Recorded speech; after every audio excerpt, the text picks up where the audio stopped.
दोस्तों आप सभी लोगों का मेरे यूट्यूब चैनल पर स्वागत है। दोस्तों आज का वीडियो हम BSc second year inorganic chemistry के लेसन नॉन एक्वस सॉल्वेंट के कुछ टॉपिक के बारे में डिस्कस करेंगे। तो आइए आज का वीडियो को शुरू करते हैं। आज के वीडियो में हम सबसे पहले सॉल्वेंट के बारे में जानेंगे, उसके बाद हम सॉल्वेंट की फिजिकल प्रॉपर्टीज के बारे में जानेंगे और उसके बाद हम जानेंगे कि वाटर को यूनिवर्सल सॉल्वेंट क्यों कहा जाता है और उसके बाद आखिरी में हम नॉन एक्वस सॉल्वेंट के बारे में जानेंगे। तो आइए आज के वीडियो को शुरू करते हैं। सबसे पहले हम ये जानेंगे कि सॉल्वेंट क्या होता है। तो आइए इसकी डेफिनेशन की तरफ चलते हैं। यहाँ पर आप उसकी डेफिनेशन को देख सकते हैं। A solvent is defined as a substance which has power of dissolving other substance. मतलब सॉल्वेंट वो सब्सटेंस होता है जिसमें दूसरे सब्सटेंस को डिसॉल्व करने की पावर होती है। तो ये तो सॉल्वेंट के बारे में हो गया। तो आइए अब आगे की तरफ चलते हैं। अब हम सॉल्वेंट की फिजिकल प्रॉपर्टीज के बारे में जानेंगे कि सॉल्वेंट की क्या क्या फिजिकल प्रॉपर्टीज होती हैं। तो आइए इसकी फिजिकल प्रॉपर्टीज की तरफ चलते हैं। फर्स्ट फिजिकल प्रॉपर्टी है मेल्टिंग एंड बॉइलिंग पॉइंट। इसको हम लिक्विड रेंज भी कहते हैं। Most of the reactions in solvent system are carried out in liquid phase. Therefore, the melting and boiling point give the temperature range within which the solvent is useful.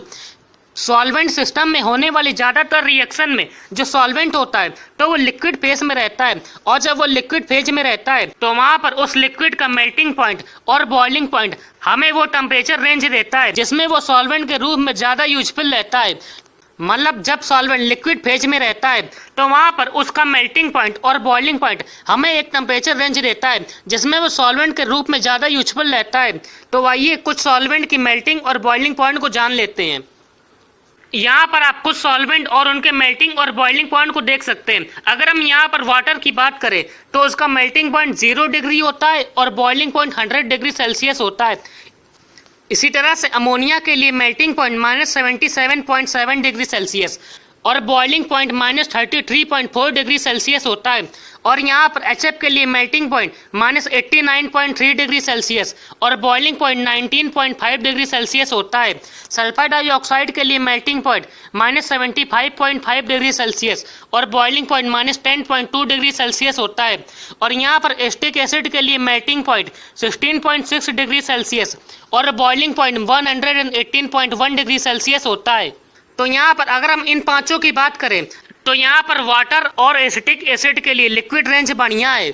तो यहाँ पर इस table को देख करके हम ये कह सकते हैं कि वाटर के लिए लिक्विड रेंज बढ़िया होती है, वो 0 से 100 डिग्री सेल्सियस होती है। और अगर हम यहाँ पर एसिटिक एसिड की बात करें तो उसके लिए भी लिक्विड रेंज बढ़िया होती है, वो ऑर्डिनरी टेम्परेचर पर सॉल्वेंट की तरह से काम कर सकता है। लेकिन अगर हम यहीं पर अमोनिया या सल्फर डाइऑक्साइड की बात करें तो उसके लिए लिक्विड रेंज काफ़ी कम होती है, इसीलिए वो लो टेम्परेचर पर सॉल्वेंट की तरह से काम करता है। तो ये तो सॉल्वेंट की पहली फिजिकल प्रॉपर्टी के बारे में हो गया। आइए अगली फिजिकल प्रॉपर्टी की तरफ चलते हैं। सॉल्वेंट की अगली फिजिकल प्रॉपर्टी है डाई इलेक्ट्रिक कांस्टेंट। अगर हम यहाँ पर कूलम्ब फोर्स की बात करें तो कूलम्ब फोर्स होता है F = Q + × Q- upon dr²। यहाँ पर आप जो ये फॉर्मूला देख रहे हैं F = Q + × Q- upon dr²। तो यहाँ पर Q+ और Q- कैटायन और एनायन का चार्ज होता है, और यहाँ पर जो R है तो R उन दोनों चार्ज के बीच की डिस्टेंस होती है। और यहाँ पर जो D है वो एक कांस्टेंट होता है जिसको डाई इलेक्ट्रिक कांस्टेंट कहा जाता है। यहाँ पर आप जो ये F देख रहे हैं तो ये F इन दोनों चार्ज के बीच में लगने वाला फोर्स होता है। यहाँ पर हम कूलम्ब फोर्स को इस तरह से भी लिख सकते हैं D = Q + × Q- upon Fr²। इसका मतलब है कि यहाँ पर जो डाई इलेक्ट्रिक कांस्टेंट होता है वो फोर्स का इन्वर्सली प्रोपोर्शनल होता है। इसका मतलब है कि अगर डाई इलेक्ट्रिक कांस्टेंट की वैल्यू बढ़ेगी तो फोर्स की वैल्यू कम होगी, और अगर डाई इलेक्ट्रिक कांस्टेंट की वैल्यू कम होगी तो फोर्स की वैल्यू बढ़ जाएगी। तो आइए कुछ सॉल्वेंट के लिए डाई इलेक्ट्रिक कांस्टेंट की वैल्यू को देख लेते हैं। यहाँ पर आप कुछ सॉल्वेंट के लिए डाई इलेक्ट्रिक कांस्टेंट की वैल्यू को देख सकते हैं। अगर हम यहाँ पर वाटर की बात करें तो यहाँ पर वाटर के लिए डाई इलेक्ट्रिक कांस्टेंट 81.7 होता है। अगर हम यहाँ पर अमोनिया की बात करें तो इसके लिए डाई इलेक्ट्रिक कांस्टेंट 22 होता है। इसी तरह से आप यहाँ पर इन सभी का डाई इलेक्ट्रिक कांस्टेंट की वैल्यू को देख सकते हैं। तो ये तो कुछ सॉल्वेंट के डाई इलेक्ट्रिक कांस्टेंट के बारे में हो गया। यहाँ पर आप जो ये फॉर्मूला देख रहे हैं D = Q + × Q- upon Fr²। तो इस फॉर्मूले को देख करके हम ये कह सकते हैं जब यहाँ पर D की वैल्यू ज़्यादा होगी तो यहाँ पर सॉल्वेंट के आयनों के बीच में जो फोर्स लगेगा वो कम होगा। तो इसका मतलब है कि उस सॉल्वेंट को उसके आयनों में सेपरेट करने के लिए हमें कम एनर्जी की जरूरत पड़ेगी। तो यहाँ पर सॉल्वेंट के आयनों को आसानी से सेपरेट किया जा सकता है, और जब उसको आसानी से सेपरेट किया जा सकता है तो उसमें आयनिक कंपाउंड आसानी से डिजॉल्व हो जाते हैं। तो इस तरह से हम ये कह सकते हैं कि अगर D की वैल्यू ज़्यादा होगी तो वहाँ पर उनके बीच में फोर्स बहुत कम लगेगा, और जब उनके बीच में फोर्स कम लगेगा तो उनको आसानी से सेपरेट किया जा सकता है, और जब उनको आसानी से सेपरेट किया जा सकता है तो इसका मतलब है कि उसमें आयनिक कंपाउंड आसानी से डिजॉल्व हो जाएंगे। और अगर यहाँ पर डाइलेक्ट्रिक कांस्टेंट की वैल्यू कम होगी तो इसका मतलब है कि यहाँ पर उन दोनों चार्ज के बीच में फोर्स ज़्यादा लगेगा, और जब फोर्स ज़्यादा लगेगा तो उनको सेपरेट करने के लिए ज़्यादा अमाउंट में एनर्जी देनी पड़ेगी, और जब ज़्यादा एनर्जी देनी पड़ेगी तो इसका मतलब है कि उसमें आयनिक कंपाउंड की सॉल्युबिलिटी बहुत कम हो जाएगी। दोस्तों यहाँ पर आपने अभी जो एक चार्ट देखा था डाइलेक्ट्रिक कांस्टेंट का, तो यहाँ पर उस डाइलेक्ट्रिक कांस्टेंट के चार्ट में HF और वाटर के लिए डाइलेक्ट्रिक कांस्टेंट की वैल्यू ज़्यादा होती है। तो इसका मतलब है कि ये पोलर कंपाउंड मतलब आयनिक कंपाउंड के लिए एक अच्छे सॉल्वेंट का काम करते हैं, क्योंकि इनकी डाइलेक्ट्रिक कांस्टेंट की वैल्यू ज़्यादा होती है। और अगर हम यहाँ पर अमोनिया या सल्फर डाइऑक्साइड की बात करें तो उसके लिए डाइलेक्ट्रिक कांस्टेंट की वैल्यू कम होती है, और जब उनके लिए डाइलेक्ट्रिक कांस्टेंट की वैल्यू कम होती है तो इसका मतलब है कि उसमें आयनिक कंपाउंड को आसानी से डिजॉल्व नहीं किया जा सकता है, इसीलिए ये आयनिक कंपाउंड को डिजॉल्व करने की कम टेंडेंसी दिखाते हैं। तो ये सॉल्वेंट की दूसरी फिजिकल प्रॉपर्टी हो गई है। अब आइए इसकी तीसरी फिजिकल प्रॉपर्टी की तरफ चलते हैं। इनकी तीसरी फिजिकल प्रॉपर्टी होती है heat of fusion and vaporization. Solvent की इस फिजिकल प्रॉपर्टी को जानने से पहले आइए हम ये जान लेते हैं कि हीट ऑफ फ्यूजन और हीट ऑफ वेपराइजेशन क्या होती है। यहाँ पर आप हीट ऑफ फ्यूजन की डेफिनेशन को देख सकते हैं। It is the heat change converting 1 mole of the substance from solid state to liquid state at its melting point। इसका मतलब है कि जब किसी सब्सटेंस के एक मोल को उसकी सॉलिड स्टेट से लिक्विड स्टेट में उसके मेल्टिंग पॉइंट पर कन्वर्ट किया जाता है तो वहाँ पर जो हीट चेंज होता है उसको हीट ऑफ फ्यूजन कहा जाता है। तो यहाँ पर आप आसानी से देख सकते हैं कि heat of fusion solid state से रिलेटेड होती है। ये तो हीट ऑफ फ्यूजन के बारे में हो गया। अब आइए हीट ऑफ वेपराइजेशन के बारे में जान लेते हैं। तो यहाँ पर आप उसकी डेफिनेशन देख सकते हैं। It is the heat change in converting 1 mole of substance from liquid state to gaseous और vapour state at boiling point. इसका मतलब है कि जब किसी सब्सटेंस के एक मोल को उसकी लिक्विड स्टेट से गैसियस या वेपर स्टेट में उसके बॉइलिंग पॉइंट पर कन्वर्ट किया जाता है तो वहाँ पर जो हीट चेंज होता है उसको हीट ऑफ वेपराइजेशन कहा जाता है। तो यहाँ पर आप आसानी से देख सकते हैं कि heat of vaporization liquid state से रिलेटेड होती है। ये तो हीट ऑफ वेपराइजेशन के बारे में हो गया। तो आइए सॉल्वेंट की तीसरी फिजिकल प्रॉपर्टी की तरफ चलते हैं।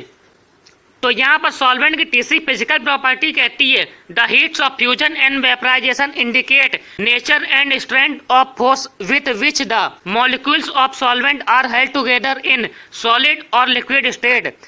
A high heat of fusion and vaporization of a solid or liquid indicates that the intermolecular binding forces are strong। तो जैसा कि हमने अभी देखा था कि जो हीट ऑफ फ्यूजन होती है वो सॉलिड स्टेट से रिलेटेड होती है, और अगर हम यहाँ पर हीट ऑफ वेपराइजेशन की बात करें तो वो लिक्विड स्टेट से रिलेटेड होती है। अगर हम यहाँ पर किसी भी सॉल्वेंट की बात करें वो सॉल्वेंट चाहे लिक्विड स्टेट में हो चाहे सॉलिड स्टेट में हो तो उसकी जो हीट ऑफ फ्यूजन या हीट ऑफ वेपराइजेशन की वैल्यू होती है वो वहाँ पर उस सॉल्वेंट के नेचर और उस सॉल्वेंट में जो फोर्स लगता है उसकी स्ट्रेंथ के बारे में बताता है। अगर कोई सॉल्वेंट जो कि सॉलिड स्टेट में है उसके लिए हीट ऑफ फ्यूजन की वैल्यू ज़्यादा है, और कोई सॉल्वेंट जो कि लिक्विड स्टेट में है उसके लिए हीट ऑफ वेपराइजेशन की वैल्यू ज़्यादा है, तो इसका मतलब है कि वहाँ पर उनके बीच में जो फोर्स है वो फोर्स स्ट्रांग है। तो आइए कुछ सॉल्वेंट के लिए हीट ऑफ फ्यूजन और हीट ऑफ वेपराइजेशन को देख लेते हैं। यहाँ पर आप कुछ सॉल्वेंट के लिए हीट ऑफ फ्यूजन और हीट ऑफ वेपराइजेशन की वैल्यू को देख सकते हैं। अगर हम यहाँ पर वाटर की बात करें तो यहाँ पर वाटर के लिए हीट ऑफ फ्यूजन की वैल्यू 6 किलो जूल पर मोल होती है। यहाँ पर अमोनिया के लिए मोलर हीट ऑफ फ्यूजन की वैल्यू 5.65 किलो जूल पर मोल होती है। सल्फर डाइऑक्साइड के लिए ये वैल्यू 7.4 किलो जूल पर मोल होती है, और यहाँ पर हाइड्रोजन फ्लोराइड के लिए ये वैल्यू 4.58 किलो जूल पर मोल होती है। तो यहाँ पर इस टेबल में हम देख सकते हैं कि वाटर और अमोनिया इन दोनों के लिए हीट ऑफ फ्यूजन की वैल्यू लगभग सेम होती है। और जब अमोनिया और वाटर के लिए हीट ऑफ फ्यूजन की वैल्यू सेम होती है तो इसका मतलब है कि यहाँ पर उनके बीच में जो फोर्स लगेगा तो उन फोर्स का मैग्नीट्यूड भी सेम होगा। और जब उनका मैग्नीट्यूड भी सेम होगा तो इसका मतलब है कि यहाँ पर ये दोनों सब्सटेंस सिमिलर सॉल्वेंट की तरह से बिहेव करेंगे। तो ये तो सॉल्वेंट की तीसरी फिजिकल प्रॉपर्टी के बारे में हो गया। अब आइए अगली फिजिकल प्रॉपर्टी की तरफ चलते हैं। यहाँ पर सॉल्वेंट की अगली फिजिकल प्रॉपर्टी है viscosity. Viscosity gives a measure of fluidity of solvent. दोस्तों किसी भी सॉल्वेंट की जो विस्कोसिटी होती है वो उस सॉल्वेंट की फ्लूइडिटी के बारे में बताती है। अगर हम यहाँ पर वाटर, एथाइल अल्कोहल या कार्बन टेट्राक्लोराइड की बात करें तो इनके लिए विस्कोसिटी की वैल्यू कम होती है। और जब विस्कोसिटी की वैल्यू कम होती है तो इसका मतलब है कि ये सॉल्वेंट आसानी से फ्लो करते हैं, मतलब ये आसानी से बह सकते हैं ऑर्डिनरी टेम्परेचर पर। अगर हम यहाँ पर लो विस्कोसिटी के सॉल्वेंट की बात करें तो उन सॉल्वेंट में प्रेसिपिटेशन, क्रिस्टलाइजेशन, फिल्टरेशन, ये सब जो ऑपरेशन होते हैं वो आसानी से होते हैं, इनको करने में कोई भी दिक्कत नहीं आती है। लेकिन अगर किसी सॉल्वेंट की विस्कोसिटी बढ़ जाती है तो उनमें ये सभी मतलब प्रेसिपिटेशन, क्रिस्टलाइजेशन और फिल्टरेशन ये आसानी से नहीं होती है, मतलब इनको करने में हमें दिक्कत आती है। तो इसका मतलब है कि उसी लिक्विड का सॉल्वेंट के रूप में यूज़ किया जा सकता है जिसकी विस्कोसिटी कम हो। तो इस तरह से हमने जो 4 फिजिकल प्रॉपर्टी देखी, तो यहाँ पर इन चारों फिजिकल प्रॉपर्टी को देख करके हम ये कह सकते हैं कि जिस लिक्विड के लिए लिक्विड रेंज ज़्यादा होगी वो एक बढ़िया सॉल्वेंट होगा। अगर किसी भी लिक्विड के लिए डाइलेक्ट्रिक कांस्टेंट की वैल्यू ज़्यादा होगी तो वो आयनिक कंपाउंड को आसानी से डिजॉल्व कर लेगा। और जिस लिक्विड की विस्कोसिटी कम होगी तो वही एक अच्छे सॉल्वेंट के रूप में यूज हो सकता है। तो ये तो सॉल्वेंट की फिजिकल प्रॉपर्टीज़ के बारे में हो गया। अब आइए आगे की तरफ चलते हैं। अब हम जानेंगे कि वाटर एक यूनिवर्सल सॉल्वेंट क्यों होता है। तो आइए इसके रीजन की तरफ चलते हैं। यहाँ पर अब वाटर के यूनिवर्सल सॉल्वेंट होने के कुछ रीजन को देख सकते हैं। तो आइए उन रीजन के बारे में डिस्कस करते हैं। यहाँ पर पहला रीजन होता है it's high dielectric constant. Water के यूनिवर्सल सॉल्वेंट होने का पहला रीजन होता है कि वाटर के लिए डाइलेक्ट्रिक कांस्टेंट की वैल्यू ज़्यादा होती है, ये इसका पहला रीजन है। इसका सेकंड रीजन होता है लॉन्ग लिक्विड रेंज। वाटर के लिए लिक्विड रेंज 0 से 100 डिग्री सेल्सियस के बीच में रहती है, इसका मतलब है कि इसके लिए लिक्विड रेंज भी ज़्यादा रहती है, इसीलिए ये एक यूनिवर्सल सॉल्वेंट होता है। ये वाटर के यूनिवर्सल सॉल्वेंट होने का दूसरा रीजन हो गया है। इसका तीसरा रीजन होता है लिक्विड एट ऑर्डिनरी टेम्परेचर। जो वाटर होता है वो ऑर्डिनरी टेम्परेचर पर लिक्विड होता है, ये इसका तीसरा रीजन हो गया। इसका अगला रीजन होता है अवेलेबिलिटी। इस पॉइंट का मतलब है कि वाटर आसानी से अवेलेबल रहता है, ये हमें कहीं भी मिल सकता है, इसीलिए वाटर एक यूनिवर्सल सॉल्वेंट होता है। और इसका लास्ट रीजन होता है इजिली प्योरीफाइड, मतलब हम वाटर को आसानी से प्योरीफाई कर सकते हैं। तो ये वाटर के यूनिवर्सल सॉल्वेंट होने का फिफ्थ रीजन होता है। तो ये तो 5 रीजन हो गए हैं जिस वजह से हम वाटर को एक यूनिवर्सल सॉल्वेंट कहते हैं। तो ये तो वाटर को यूनिवर्सल सॉल्वेंट क्यों कहा जाता है उसके रीजन के बारे में हो गया। अब आइए आगे की तरफ चलते हैं। अब हम जानेंगे कि नॉन एक्वस सॉल्वेंट क्या होते हैं। तो आइए इसकी डेफिनेशन की तरफ चलते हैं। यहाँ पर आप नॉन एक्वस सॉल्वेंट की डेफिनेशन को देख सकते हैं। Solvents other than water are known as non aqueous solvent. Water के अलावा जितने भी सॉल्वेंट होते हैं उनको नॉन एक्वस सॉल्वेंट कहा जाता है। यहाँ पर आप उनका एग्जाम्पल देख सकते हैं। यहाँ पर पहला एग्जाम्पल है लिक्विड अमोनिया, दूसरा एग्जाम्पल है लिक्विड सल्फर डाइऑक्साइड, तीसरा एग्जाम्पल है हाइड्रोजन फ्लोराइड और फोर्थ एग्जाम्पल है फास्फोरस ऑक्सीक्लोराइड। तो यहाँ पर ये चारों नॉन एक्वस सॉल्वेंट के एग्जाम्पल होते हैं। इसके अलावा और भी बहुत से नॉन एक्वस सॉल्वेंट के एग्जाम्पल होते हैं। तो इस तरह से ये नॉन एक्वस सॉल्वेंट के बारे में हो गया। तो दोस्तों इस तरह से हमने आज के वीडियो में डिस्कस किया कि सॉल्वेंट क्या होता है, सॉल्वेंट की फिजिकल प्रॉपर्टीज़ कैसी होनी चाहिए, मतलब किसी लिक्विड की फिजिकल प्रॉपर्टीज़ कैसी होनी चाहिए कि वो एक अच्छे सॉल्वेंट की तरह से बिहेव करे। और उसके बाद हमने देखा कि वाटर को यूनिवर्सल सॉल्वेंट क्यों कहा जाता है। और आखिरी में हमने देखा कि नॉन एक्वस सॉल्वेंट क्या होता है। तो इस तरह से हमारा आज का वीडियो कंप्लीट होता है। दोस्तों उम्मीद करता हूँ आप लोगों को मेरा वीडियो अच्छा लगा होगा। फिर मिलेंगे एक और नए वीडियो के साथ।